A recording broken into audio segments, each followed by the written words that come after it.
नमस्कार किसान भाइयों, कैसे हो आप सब। आप सबका स्वागत है निसार इंडियन यूट्यूब चैनल के ऊपर। तो कल की क्लास आपको कैसे लगी? कल अपने जो कृषि विज्ञान केंद्र है उसके अंदर जो ऑफलाइन ट्रेनिंग चल रही थी उसमें मुझे स्पेशल इनवाइट किया गया था, तो वहां पर मैंने जाके उनको ट्रेनिंग दी थी। तो उसी की जो क्लास है वो कल आपके सामने चली थी, क्योंकि दिन में मेरे को यहाँ पर बोर्ड पर पढ़ाने के लिए टाइम नहीं मिला था, वक्त नहीं मिला, इसलिए क्लास ही वही थी। तो उसका जो लाइव क्लास थी उसकी वो आपको कल शाम को मैंने दिखा दी थी। तो दोस्तों आज अपने बात करेंगे सिरोही नस्ल की और सोजत नस्ल की। अपने दो नस्ल पहले हो गई थी, जमुनापरी और तोतापरी। आज अपने सिरोही और सोजत, सबसे ज्यादा डिमांड वाली नस्ल है ये पूरे भारत में, सबसे ज्यादा डिमांड वाली। यानी बकरियों में राजस्थान का मतलब बहुत ज्यादा बड़ा रोल है राजस्थान का, क्योंकि जो बढ़िया बढ़िया नस्ल हैं, बहुत सारी नस्लें हैं, जैसे सिरोही मान लो, सोजत मान लो, तोतापुरी मान लो, ये लगभग राजस्थान में बहुत ज्यादा पाली जाती है दोस्तों। तो अपने दो नस्लों की आज बात करेंगे। पिछले अगर ट्रेनिंग के 3 वीडियो अगर आपने नहीं देखे हैं तो आप जाके चैनल पर बाद में देख लेना, अभी तो ये वीडियो आपको देखना है। और आप कहां कहां से देख रहे हो, कौन आपका नाम क्या है, कौन से स्टेट से देख रहे हो और आप क्या काम करते हो, कमेंट में मेरे को जरूर बताया करो। मैं क्लास खत्म होने के बाद उन कमेंट को मैं देखता हूं, और क्लास के दौरान भी आप कमेंट किया करो। साइड में मेरे पास कमेंट चलते रहते हैं, तो मैं देखता रहता हूं कौन कौन कमेंट कर रहा है, तो मुझे पता चले कि कौन कौन किसान भाई है जो अपनी क्लास है वो देखता है। तो ज्यादा टाइम नहीं लेंगे, अपनी क्लास है वो शुरू कर देंगे। वीडियो को लाइक नहीं किया तो नीचे लाइक कर लो, ठीक है। तो अपने बात करते हैं सिरोही की। तो दोस्तों सबसे पहले मैं बताऊं कि सिरोही नस्ल की उपज कहां से हुई। सबसे पहले सिरोही नस्ल है वो कहां से इसकी उपज मानी जाती है, मतलब कहां इसका सबसे पहले निर्माण हुआ या कुछ भी मान लिया, सबसे पहले सिरोही नस्ल कहां मिली थी। तो दोस्तों एक तो सिरोही जो राजस्थान है, सिरोही राजस्थान का स्टेट है जहां माउंट आबू है ना। तो सिरोही में सबसे राजस्थान में सिरोही में इसकी जो मेन उपज है वो मानी जाती है, इसका जो खोज है वो मानी जाती है। इसके अलावा गुजरात का भी एक जगह है पालनपुर नाम से, वहां पर भी सिरोही नस्ल है वो उसकी उपज मानी जाती है। मतलब ये पालनपुर और सिरोही ज्यादा दूरी नहीं है इनमें, तो अलग अलग स्टेट, गुजरात अलग रहेगा, राजस्थान अलग रहेगा, लेकिन दो जगह पर इनकी सिरोही नस्ल की उत्पत्ति मानी जाती है। बहुत ज्यादा डिमांड वाली नस्ल है दोस्तों। कहां कहां पाली जाती है देख लो, कहां इसका मतलब सबसे पहले इस बकरी को कहां पाला जाता था, और वर्तमान में जो नस्ल है वो इंडिया में कहां कहां फैल गई है। देखो आप, राजस्थान में तो पाली जाती है, उत्तर प्रदेश में, इसके अलावा गुजरात में, इसके अलावा मध्य प्रदेश में, हरियाणा में, और अभी जो नई पशु जनगणना हुई है उसमें आप अनुमान लगाओगे केरल और कर्नाटक में भी सिरोही नस्ल मिली है, वहां पर भी गणना में सिरोही नस्ल की गणना हुई है, केरल और कर्नाटक में। तो ये मतलब वो तो गणना में आ गई तो ज्यादा थी, कुछ नस्लें कुछ जो संख्या में पाली जाती है वो तो शायद ही कोई ऐसा स्टेट होगा जो समतली स्टेट है वहां पर सिरोही नस्ल न पाई जाती हो। क्योंकि इसके बहुत ज्यादा फायदे हैं दोस्तों सिरोही नस्ल के। एक तो ये कोई भी क्लाइमेट हो अपने आप को एडजस्ट कर लेती है, यानी कैसा भी वातावरण हो सिरोही नस्ल वहां आराम से रह लेती है। तो सबसे बेस्ट कारण तो ये। दूसरा कारण ये कि कुछ भी दे दो इसको सब कुछ खा लेगी ये, मैं बताऊंगा आपको। वैसे तो सभी बकरियां खा लेती, लेकिन इसकी स्पेशल खासियत क्या, ये क्या क्या खा सकती है तो वो भी मैं आपको बताऊंगा। इसके पालने के बहुत ज्यादा फायदे हैं, वजन भी इसका ज्यादा होता है दोस्तों, रोग प्रतिरोधक क्षमता भी इस बकरी में होती है, इसीलिए सिरोही की डिमांड बहुत ज्यादा रहती है। और खूबसूरती में तो देखो सोजत से नीचे नीचे है सब, चाहे कोई भी आप बकरी की नस्ल ले लो। मेरी जो फेवरेट है, जो सबसे खूबसूरत नस्ल है वो सोजत नस्ल है, उससे खूबसूरत शायद ही कोई बकरी होगी। उसकी बनावट देखोगे आप तो क्या बताना बस। इसके बाद में बात करते हैं दोस्तों रंग कैसा होता है। रंग ज्यादातर इसका भूरा रंग होता है, भूरा मटमेला रंग होता है, और इस पर देखो डायरेक्ट भूरे रंग के धब्बे से होते हैं, ब्लैक भूरे रंग के, हल्के भूरे रंग के धब्बे मिलेंगे पूरे शरीर पर, ठीक है। ब्राउन कलर होता है इसका, भूरा रंग होता है। कान इसके चपटे होते हैं और थोड़े झुके हुए होते हैं, चपटे कान होते हैं, ठीक है, और झुके हुए होते हैं। सींग घुमावदार होते हैं, ऐसे ऐसे पीछे की तरफ हल्के से घुमावदार सींग होते हैं, सीधे खड़े सींग नहीं होते इसके, ठीक है। देसी नस्लों में देखा होगा आपने, देसी नस्लों में सीधे सींग होते हैं, इसके पीछे घुमावदार होते हैं। इसके अलावा बात करें बाल इसके शरीर पर छोटे होते हैं लेकिन मोटे होते हैं दोस्तों, महीन बाल नहीं होते, रुई की तरह मोटे बाल मिलेंगे आपको शरीर पर, और छोटे मिलेंगे, यानी लंबाई में छोटे और मोटाई में मोटे, ठीक है। वजन, अब देखो अपने ज्यादातर नस्लें वो वजन की वजह से ही पाली जाती है दोस्तों, है ना। तो वजन का बहुत ज्यादा बड़ा रोल है। तो इसके बकरे कितने किलो तक के पहुंच जाते हैं, तो इसके बकरों का वजन दोस्तों 50 से 60 किलो वजन, 50 से 60 किलो वजन इनके बकरों का चला जाता है। तो और एक किसान को, बकरी पालक को क्या चाहिए, अगर इतना वजन अगर बकरे का मिल जाए तो बेस्ट से बेस्ट है। और बकरी का वजन हो 25 किलो से 40 किलो, ये उम्र पर भी निर्भर करता है ना। छोटी उम्र है तो थोड़ा वजन कम होगा, परिपक्व बकरी होगी तो वो जो हाईएस्ट वजन है बकरे का 60 और बकरी का 40 किलो ये वजन प्राप्त कर लेती है। तो वजन की बात हो गई। अब इसके बाद में बात करें ऊंचाई की। ऊंचाई में भी ये बकरे दोस्तों सिरोही वाली कम नहीं है। बकरे की ऊंचाई है वो 80 सेंटीमीटर तक चली जाती है, ठीक है। और बकरी की जो ऊंचाई है वो 62 सेंटीमीटर तक चली जाती है। 1 फुट में 30 सेंटीमीटर होते हैं, ठीक है। और इसकी 80 सेंटीमीटर यानी 3 दूनी 6 और लगभग 2 फुट 2.8 यानी लगभग पूरी 3 फुट तक ऊंचाई चली जाती है। और बकरी की 62 सेंटीमीटर। ध्यान रख लोगे, 1 फुट में इंच तो 12 होते हैं और सेंटीमीटर है वो 30 होते हैं। आप याद रखना इस चीज को, क्योंकि आप भी जाओगे तो ये ज्यादा आप 80 सोचोगे पता नहीं कितना ऊंचा चला गया, तो फुट में लगाओगे तो कोई इस हिसाब से फुट के हिसाब से देखना है अपने को। अब ये तो बात हो गई। अब बात कर लेते हैं इसके दूध की। दूध कितना होता है? तो 1 से 2 लीटर, यानी कि अगर खुराक के आधार पर है, अगर बढ़िया खुराक देते हो 2 लीटर दूध हो जाता है। और अगर आप अनाज वगैरह कम देते हो तो फिर दूध थोड़ा कम हो जाता है, यानी 1 से 2 लीटर के बीच में दूध इसका हो जाता है। जुड़वा बच्चे, अब देखो किसान 2 ही चीज देखते, बजन देखता है और बच्चे कितने लाती है। ये सबसे पहले 2 चीज देखता है खरीदने वाला, क्यों? मुनाफा भी इसी में है भाई। एक तो एक बकरा एक बच्चा बेचा, 1 साल का एक 2 बेचोगे तो डबल मुनाफा है ना। तो ये चीज सबसे पहले देखते हैं। तो दोस्तों जो ये सिरोही बकरी है इसमें 60% संभावना है कि ये जो बकरी है वो डबल बच्चे ला सकती है। यानी जुड़वा बच्चों की संभावना कितनी है? 60%। 40% यानी 100 में से 60 बकरी है वो ही जुड़वा बच्चे ला सकती है। 40 बकरियां ऐसी होंगी जो जुड़वा बच्चे नहीं लाएंगी। वो क्या लाएंगी फिर? 35 से 38% बकरी है वो एक बच्चा लेके आएगी। 35 से 38% बकरी मात्र एक बच्चा। और 3% संभावना है, यानी 100 में से 3 बकरी ऐसी होंगी जो 3 बच्चे भी लाएंगी। तो ये अलग अलग एक संभावना होगी। 100 बकरियों में हम माने तो एक एवरेज लगाते हैं ना कि 100 बकरियों में कितनी बकरी 2 बच्चे ला सकती है, कितनी 3 ला सकती है, कितना 1 ला सकती है। तो ये चीज मैंने समझा दी आपको। जुड़वा बच्चे 100 में से 60 बकरी जुड़वा बच्चे ला सकती है और 35 से 38% एक बच्चा ला सकती है और 3% यानी 100 में से 3 बकरी है वो 3 बच्चे भी ला सकती है दोस्तों, ठीक है ना। तो संभावना इसमें फुल है। और इसके अलावा बात करें कि इसका बच्चा है वो लगभग 2 से 3 किलो बच्चे का वजन होता है। जो बच्चा जन्म लेगा उसका वजन है 2 से 3 किलो बच्चे का वजन, यानी काफी। और इसका बच्चा काफी स्वस्थ होता है। फर्स्ट जो जन्म लेता है तो काफी स्वस्थ बच्चा होता है। और ये जो बकरे और बकरी पर ज्यादा डिपेंड होता है। 3-4 महीने तक ये बच्चा है पूरी तरह बकरी पर डिपेंड होता है। अगर इस बच्चे को ये मान लो कि सिरोही बकरी के बच्चे को आपने 3 महीने से पहले अगर उसकी मां से अलग कर दिया तो 100 में से 50% संभावना है कि वो मर जाएगा, यानी उसकी सर्वाइव करने की संभावना बहुत कम है, वो शोक में चला जाएगा। और बकरियों की बजाय इसमें ज्यादा बच्चों में ममत्व ज्यादा होता है, यानी ये अपनी मां के प्रति बहुत ज्यादा आकर्षित होते हैं। 3 महीने तक कभी सिरोही बकरी के बच्चे को 3 से 4 महीने तक बच्चे को अलग मत करना, कभी भी भूलकर भी, ठीक है, नहीं तो उसमें उसकी मौत हो सकती है। आप खरीद के लाओ सिरोही बकरी, ध्यान रखना वो यानी ये कई बार चीटिंग हो जाती है कि दूसरी बकरी का बच्चा है वो आपको बकरी के लगा के दे देते हैं, ठीक है, बेचने के चक्कर में, और वो बच्चा आते ही मर जाता है। वो इसीलिए मरता है कि वो खुद की मां को हमने अलग कर दिया उसको और जबरदस्ती दूसरी मां थोप दी उसके माई मां, तो इसलिए वो मर जाता है। बच्चे का वजन हो गया। अब ये सिरोही बकरी है जब 18 से 20 महीने की होती है तो बच्चे को जन्म दे देती है, यानी 12 महीने 13 महीने की है ये जो ज्ञापन है वो होने की इसमें पूरी संभावना रहती है। और जब 19-20 महीने की होती है तो बच्चे को जन्म दे देती है, ठीक है। और इसके बाद में बात करें चारे की बात। चारे से पहले मैं आपको बता दूं, इधर जनगणना वाली बात बता दूं, तो 1972 की जो जनगणना होती है उसमें लगभग 2.95 यानी कि 2,95,000 यानी लगभग 3 लाख बकरियां अपने भारत में मिली थी। कितनी? सिरोही बकरियां लगभग 3 लाख 1972 में। और अभी जो नई जनगणना हुई है उसमें मैंने अभी पहले बता दिया था केरल और कर्नाटक में भी बकरी मिली है, यानी पूरे भारत में इसका विस्तार हो गया है सिरोही बकरियों का, इसकी बेस्ट नस्ल की वजह से। सबसे ज्यादा यही लाना पसंद करते हैं। हम जो प्रोजेक्ट रिपोर्ट तैयार करते हैं उसमें लगभग ये मानो 70% लोग सिरोही बकरी को ज्यादा पसंद करते हैं।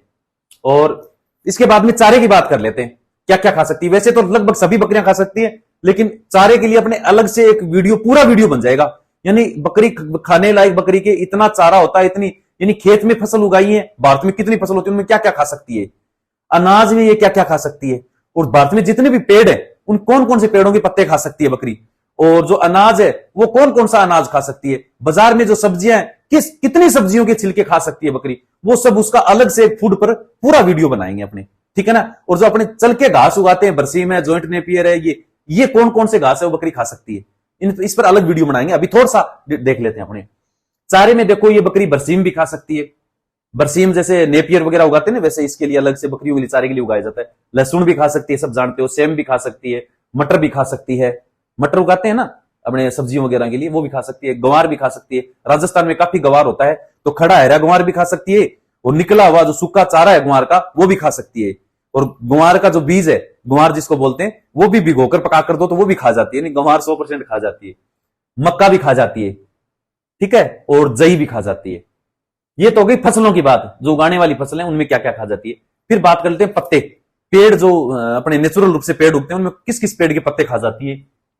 पीपल के पत्ते, भारत में लगभग सब जगह पीपल मिलता है, आम के पत्ते भी खा जाती है, अशोक के पत्ते है वो भी खा जाती है पेड़ के, नीम के पत्ते भी खा जाती है, कितने खारे होते हैं वो भी खा जाती है।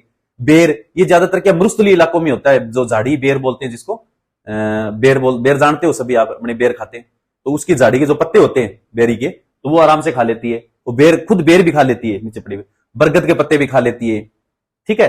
फिर अन्य गोखरू, इसको राजस्थान में भाखड़ी बोलते हैं, यानी जमीन में ये पूरी तरह ऐसे बैल की तरह फैली होती है, इस पर इतने इतने बड़े कांटे होते हैं, बहुत ज्यादा, गोखरू बोलते हैं जिनको, वो भी खा लेती है। खेजड़ी, जो जिसको जंटी खेजड़ी बोलते हैं, राजस्थान में ज्यादातर होती है, उसको भी खा लेती है। करौंदा भी खा लेती है। बेरी, बेरी मतलब वो बेर वाली चीज आ गई, बेर बड़ा होता है, इन बड़ी झाड़ी के लगभग होता है, बेरी है वो छोटे झाड़ के होते हैं, उनको बेरी बोलते हैं, तो वो भी खा लेती है। अनाज में क्या क्या खाती है दोस्तों, बाजरा, देखो राजस्थान की नस्ल है तो बाजरे को तो खा लेगी आराम से, कोई दिक्कत नहीं है। जवार भी खा लेती है, जवार यानी हरी जवार भी आप उगा के इसको खिला सकते हो, कोई दिक्कत नहीं है। जई भी खा लेती है, मक्का भी खा लेती है, चना भी खा लेती है, और गेहूं भी खा लेती है, यानी ये अनाज आराम से इसको पसंद आते हैं, ये खा लेती है आराम से।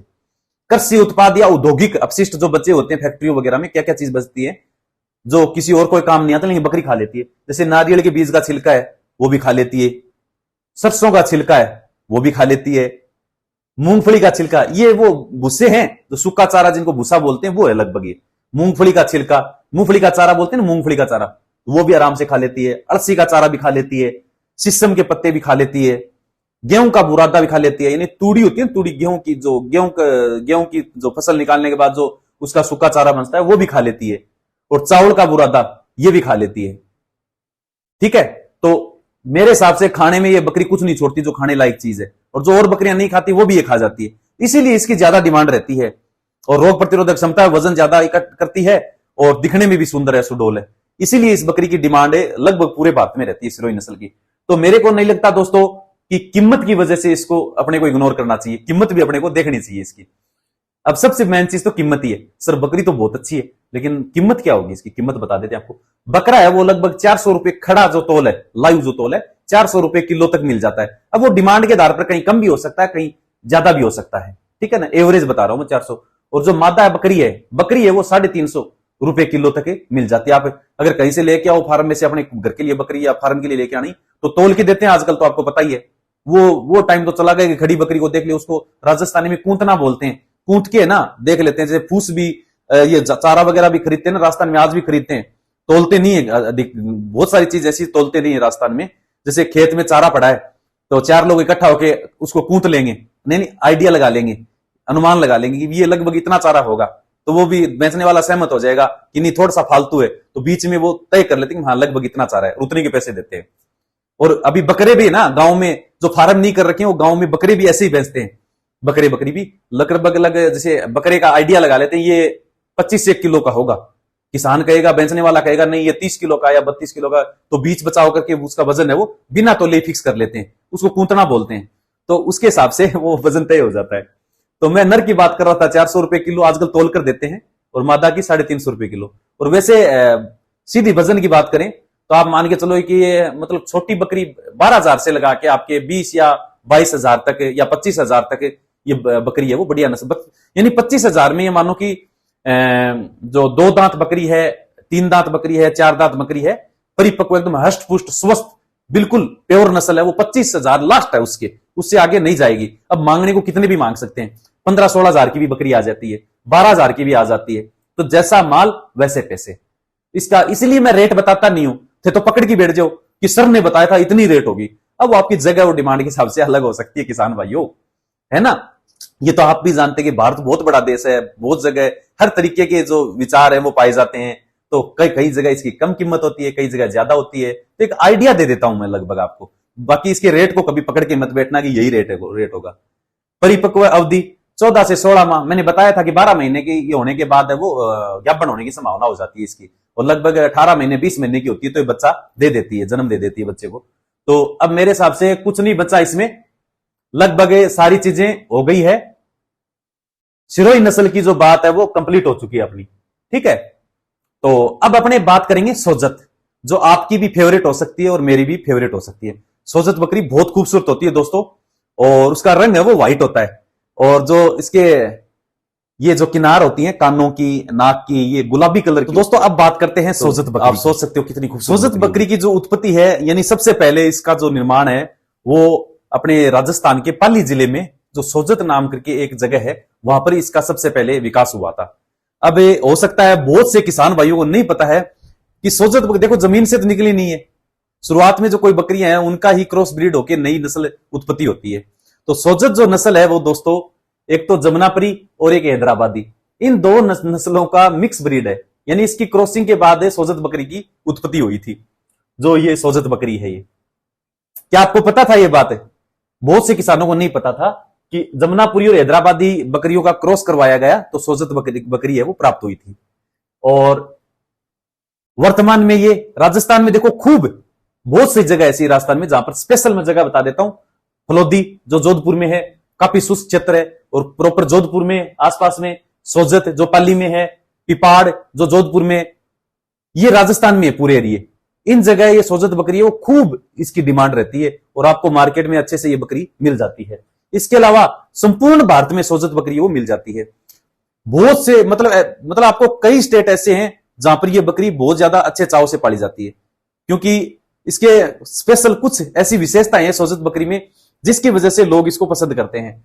और इसको सुंदरता में अवार्ड भी मिला हुआ है सोजत बकरी को, ठीक है। और विशेषता क्या क्या है इस सोजत बकरी की? सबसे अच्छी बात, इसका स्वादिष्ट जो मांस है वो सभी जो बकरियों की नस्ल होती है उसमें मतलब सबसे स्वादिष्ट मांस से माना जाता है इसका।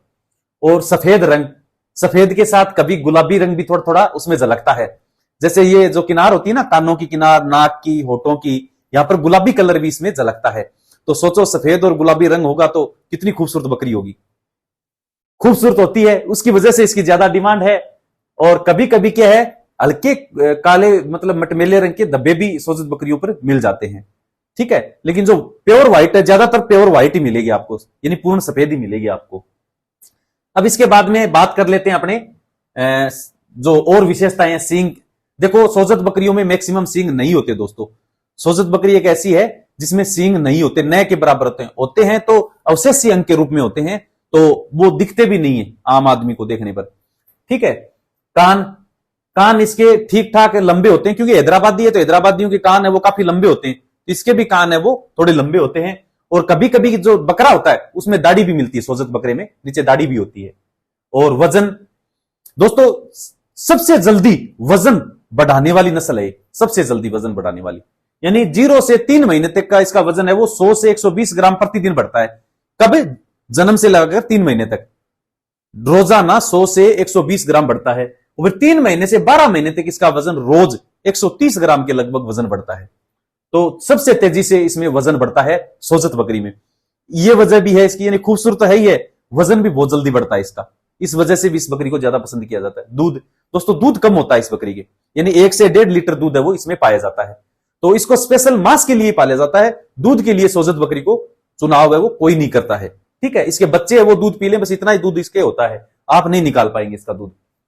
बच्चे 18 महीने में ये लगभग 2 बार ब्याह जाती है, यानी 2 बार बच्चे जन्म ले लेती है। और बच्चे जो जन्म लेने की दर है, सिंगल कितने हुए, जुड़वा वो सिरोही जैसा ही है सेम, वही 60% के लगभग इसमें जुड़वा बच्चे, और 35 से 38% के लगभग सिंगल बच्चा, और लगभग 3% के लगभग 100 बकरियों में जो 3 बच्चे हैं वो भी ला सकती है, यानी प्रजनन दर है वो सेम सिरोही जैसी है इसकी। 18 महीने में 2 बार जो बच्चे है वो दे देती है, ठीक है। पहली बार नहीं, जब 18 महीने की होगी तो एक ही बार भी आएगी शुरुआत में तो, लेकिन फिर 18 महीने, हर 18 यानी 1.5 साल में 2 बार भी आ जाती है लगभग। और वजन बच्चे का है वही लगभग सिरोही जैसा ही होता है, 2 से 2.5 किलो वजन है, बच्चे के जन्म के समय बच्चे का जन्म होता है, और काफी सुंदर बच्चा होता है इसका। पूंछ इसकी पतली होती है और छोटी होती है दोस्तों, बिल्कुल पतली बारीक पूंछ होती है हिरण जैसी, और बारीक पतली भी होती है। अब बात करें वजन की, वजन कितना होगा, तो सिरोही सोजत में लगभग सेम सा वजन होता है, ज्यादा डिफरेंस नहीं होता है। बकरे का वजन 50 से 60 किलो, बकरी का वजन 40 से 50 किलो, ये वजन है। ये मतलब सिरोही जैसा ही है सेम, ये वजन इस सोजत नस्ल में पाया जाता है, यानी ये नस्ल आराम से इस वजन को प्राप्त कर लेती है। ऊंचाई भी बकरे की है वो 80 सेंटीमीटर तक चली जाती है, और बकरी की 75 से 78 सेंटीमीटर तक चली जाती है, इन 75 से 78 सेंटीमीटर फीमेल की, और जो बकरा मेल है उसकी लगभग 80 सेंटीमीटर वो हाइट चली जाती है। तो लगभग सिरोही जैसी हाइट है, सिरोही जितना ही वजन है, उसके जैसी प्रजनन दर है, लेकिन जो खूबसूरती में ये सिरोही से ज्यादा आगे है, और वजन जल्दी बढ़ाने में भी ये उससे आगे है। अब दूध की बात कर लें, दूध दोस्तों मैंने अभी बता दिया आपको 1 से 1.5 लीटर दूध है वो इसमें पाया जाता है। और 5/11/2022 को यानी 5 नवंबर 2022 को राजस्थान की 3 जो बकरियों की नस्ल है वो अपने करनाल में अनुवांशिक बकरी अपने अनुवांशिक एक अनुसंधान केंद्र है सरकार का, जो जितनी भी नई ब्रीड होती है उनका पंजीकरण वहां पर होता है। तो वहां पर राजस्थान की 3 जो नस्ल है नई, उनका 5/11/2022 को पंजीकरण हुआ। तो राजस्थान के लिए बहुत प्राउड की मतलब स्थिति थी, बहुत फकर की स्थिति थी। कौन कौन सी, एक तो सोजत बकरी का, एक गुजरी नस्ल का, और एक करौली नस्ल का, इन तीनों का पंजीकरण राष्ट्रीय स्तर पर हो गया है, यानी अब ये प्योर ब्रीड मानी जाती है। और जो जितने भी अनुसंधान केंद्र है सरकारी, उन पर इनके ब्रीड का काम है वो किया जा सकता है, क्योंकि ये प्रमाणित हो गई कि प्योर ब्रीड है इनका। क्योंकि जब तक रजिस्टर्ड नहीं होती कोई ब्रीड नहीं, तब तक सरकारी जो संस्थान होते हैं वहां पर इसके नस्ल सुधार संबंधी कार्य नहीं किए जा सकते, क्योंकि वो ऑन रिकॉर्ड नहीं होता है। अब ये तीनों नस्ल पूरी तरह से प्रमाणित है और राष्ट्रीय स्तर के ऊपर रजिस्टर्ड है दोस्तों, तो ये भी एक खुशी की बात है। तो मैंने अपने इसके बारे में बता दिया आपको, सोजत बकरी के बारे में। सोजत ये पाली के अंदर है, यहां पर इसकी उत्पत्ति मानी जाती है। तो दोस्तों अपने सिरोही बकरी हो गई और सोजत बकरी हो गई। अब कई किसानों का मानना था कि सोजत बकरी है वो उसके थनों में थोड़ी प्रॉब्लम आती है सर, गांठें वगैरह हो जाती है। तो हो सकता है आपके क्लाइमेट की वजह से, या आपने कोई कीचड़ वगैरह रखा हो जमीन के नीचे, वो साफ सफाई न हो, क्योंकि ये बहुत ज्यादा मुलायम इसकी त्वचा, वो गोरी त्वचा होती है, तो उस वजह से, या फिर व्हाइट त्वचा होने की वजह से कोई मक्खी मच्छर काट लें, जल्दी अट्रैक्ट होते हों ऐसे कलर से, उसकी वजह से भी गांठें हो सकती है इसके थनों पर। ऐसा कोई जो इस ब्रीड में ऐसी कोई कमी तो है नहीं, सुंदर ही है, बहुत ज्यादा अच्छी चीज है। तो ये चीज आपके जो क्लाइमेट के हिसाब से कुछ कमी हो सकती है, उसकी वजह से प्रॉब्लम आ सकती है। तो दोस्तों आपको आज की जो सोजत और सिरोही नस्ल है वो कैसी लगी, और कितनी जानकारी आपको इसमें प्राप्त हुई? आप चाहो तो इसका स्क्रीनशॉट ले सकते हो, और स्क्रीनशॉट लेके आप इसको याद भी कर सकते हो, दोबारा भी वीडियो देख सकते हो, अपने यूट्यूब पर ये वीडियो मौजूद रहेंगे, आराम से देख सकते हो। और जो अपने कृषि विज्ञान केंद्र की एक लास्ट क्लास है, उसका भी लगभग 1 घंटे का सेशन होगा, तो वो भी अपने जल्द ही अपने चैनल पर डालेंगे। तो उसमें भी बहुत ज्यादा जानकारी है वो किसानों के द्वारा, और उनके द्वारा सवाल जवाब भी पूछे जाएंगे किसानों के द्वारा। तो सवाल जवाब भी मतलब आपके जैसे सवाल पूछेंगे वो, तो उन सवालों का जवाब भी मैं वहां पर दूंगा। लगभग 1 घंटे की मेरी क्लास होगी, वो भी अपने चैनल पर जल्द ही हमें डाल देंगे। देखो अब आपकी ख्वाहिश है वो अधूरी नहीं रहेगी कि सर हमें ऑफलाइन ट्रेनिंग लेनी है, तो आप पहुंच तो नहीं सकते यहां पर, लेकिन ऑफलाइन ट्रेनिंग जैसा जो माहौल है वो आपको प्रदान करने की कोशिश करते हैं। मुझे समय समय पर क्या है कि जो गवर्नमेंट ट्रेनिंग होती है उसमें बुलाया जाता है ट्रेनिंग देने के लिए। तो आप ये न समझे कि केवल यूट्यूबर हैं तो हमें ट्रेनिंग दे रहे हैं, मुझे गवर्नमेंट संस्थाओं में भी बुलाया जाता है ट्रेनिंग देने के लिए। तो क्या कि किसानों का भला हो जाए, और मैं खुशी खुशी निस्वार्थ बिना कोई शुल्क लिए मैं खुद मतलब गाड़ी लेके अपनी वहां जाके ट्रेनिंग दे के आता हूं, और बहुत से किसानों उनके पर्सनल सवालों का जवाब भी देता हूं, उनको एनएलएम के बारे में बताता हूं, और मतलब एनएलएम के बारे में बहुत ज्यादा बता के आता हूं उनको, ताकि बहुत सारे किसान है इस चीज का फायदा उठा सके। दोस्तों एक क्रांति लाने जा रहे हैं हम। एक अपने इधर है ब्यावर में, अजमेर की तरफ है, वहां पर एक गोट फार्म है, भाई साहब सुरेंद्र नाम है शायद उनका। तो उन्होंने एक कमेंट किया था, भेजा था कि कोई और किसी के कमेंट पर कमेंट किया उन्होंने कहा कि ऑफलाइन ट्रेनिंग वैसी ट्रेनिंग निसार सर ऐसे करवाते, वैसे वो कोई मेरी कमियां निकाल रहे थे। तो उन्होंने कहा कि निसार सर की वजह से मेरे गोट फार्म पर लाइन लगी हुई है, यानी लोग जिस बकरी पालन को पसंद नहीं करते थे, आज वही लोग है वो इसके पीछे भाग रहे, और ये सब निसार सर की देन है। उन्होंने इतनी जागृति फैला दी है भारत में बकरी पालन में कि जो आदमी कभी बकरी से नफरत करता था वो आज उसमें अपना बिजनेस देख रहा है, और सब लोग बकरी पालन के पीछे भाग रहे हैं। दोस्तों आने वाला वक्त है, देखो बकरी पालन ऐसी चीज है जिसमें आप किसी दूसरे पर निर्भर नहीं है, अपना खुद का गोट फार्म है, तो लोग आपके पास, आप लोगों को जरूरत पड़ेगी आपके पास आने की, आपको कहीं जाने की जरूरत नहीं है, ये मान लीजिए। यानी भविष्य की इनकम है बहुत ज्यादा बेनिफिट है। अगर आपके पास अगर खुला क्षेत्र है, सरकारी चारागाह है, कोई जो परमानेंट ओपन रहता है, बिजाई नहीं होती, उसके पास अगर बकरी पालन करो तो और भी बहुत ज्यादा बेनिफिट होता है। क्यों? ओपन चराई आराम से करा सकते हैं और आपके पैसे की बचत होगी वहां पर, और वो पैसे की बचत आपके बिजनेस में बहुत ज्यादा फायदा करेगी। तो दोस्तों इन दोनों, अच्छा एक अपना, बहुत सारे लोग मेरे को कमेंट कर रहे थे कि सर कृषि से जुड़ा हुआ एक जो चैनल है वो आप बनाइए या जानकारी दीजिए, हमें खेती बाड़ी के बारे में जानकारी दीजिए। तो उनकी डिमांड के ऊपर, क्योंकि मैं कृषि विज्ञान केंद्र में भी जाता हूं तो वहां पर भी फसल वैज्ञानिक होते हैं बहुत सारे, तो उनके इंटरव्यू वगैरह मैं लेता रहता हूं, लेकिन अपने चैनल पर मैं डाल नहीं पाता क्योंकि ये पशुपालन से संबंधित अपना चैनल है। तो उसके लिए अपने आज का किसान नाम से एक नया यूट्यूब चैनल बनाया है। तो जितने भी मेरे दर्शक है, जितने भी देख रहे, वो सब उस चैनल को जाके सब्सक्राइब करें। वहां पर भी मैं आपको मिलूंगा, बहुत सारी जानकारियां फील्ड में, यानी इसमें तो आप केवल मेरे को एक एज ए टीचर क्लासरूम की तरह देख पाते हो, लेकिन उसमें क्या है कि मेरे को घूमते फिरते, खेतों में जाते हुए, लोगों से बात करते हुए भी उस चैनल पर देख सकते हैं। तो अपना किसान चैनल को आप सब्सक्राइब जरूर करें। मैं नीचे डिस्क्रिप्शन में क्या उस चैनल की लिंक दे दूंगा, तो वहां जाके उस पर आप चैनल को सब्सक्राइब कर लें, घंटे का आइकन ऑन कर लें। उस पर भी आपके प्यार मोहब्बत की जरूरत है उस चैनल पर, ताकि एक बार वो चैनल अगर चढ़ जाएगा तो बहुत सारे लोगों तक, भारत में सभी किसानों का भला हो सकेगा। क्योंकि खेती में आजकल जहर की बुआई हो रही है दोस्तों। अब खेती नहीं रही, उसमें बहुत ज्यादा पेस्टिसाइड केमिकल इतना मिल गया कि कैंसर की जो बीमारी है वो धीरे धीरे क्या कि एक बहुत ज्यादा मतलब पूरे देश में फैल गई है। और उसी सबसे ज्यादा वजह इसी की यही है कि अपने जहर खाते हैं हर चीज के अंदर। आप ऐसी कोई चीज नहीं है घर में जिसमें मिलावट ना हो या कोई केमिकल ना हो, सब्जियां हो, खाना पीना, दूध भी शुद्ध नहीं है, क्योंकि पशुओं को हम वो जहर वाली खेती का चारा खिलाते हैं। तो उस पर भी मैं चाहता हूं कि मैं कुछ 1% भी अगर कोशिश कर सकूं, देश में 5% किसानों को भी अगर जहर वाली खेती से मुक्त कर सकूं, तो मेरा जो मोटिव था वो कामयाब हो जाएगा। तो दोस्तों मिलते हैं आगे की क्लास में, अपने और भी जो बकरियों की नस्ल है उन पर बारीकी से अध्ययन करेंगे। पिछली जो ट्रेनिंग हुई थी उसमें मैंने थोड़ा शॉर्टकट में बता दिया था सभी ब्रीड के बारे में, 1 क्लास में 2 क्लास में मैंने कंप्लीट कर दिया था। लेकिन अपने पास टाइम है, कोई अपने को ये तो है नहीं कि अपने को किसी को 7 दिन कहां रह के ट्रेनिंग लेनी है, तो टाइम नहीं है, मुसीबत है, कैसे रहेंगे। आप घर बैठे देख रहे हो तो अपने आराम से क्लास लेते रहो और हर नस्ल के बारे में बारीकी से अध्ययन करो, ताकि आपको बकरी पालन में हमेशा फायदा हो। क्योंकि ज्यादातर जो मेरे किसान है वो नया बकरी पालन करना चाहते हैं या कर रहे हैं या कर चुके हैं, उनके लिए ये चीजें बहुत ज्यादा काम आएगी। दोस्तों याद करोगे जिंदगी में कि निसार सर ने हमें ये चीजें पढ़ाई थी जो हमारे आज काम आ रही हैं, और वो भी निस्वार्थ फ्री ऑफ कॉस्ट पढ़ाई थी आपको। ठीक है, तो दोस्तों मिलते हैं आगे की वीडियो में, तब तक के लिए जय हिंद, जय भारत, जय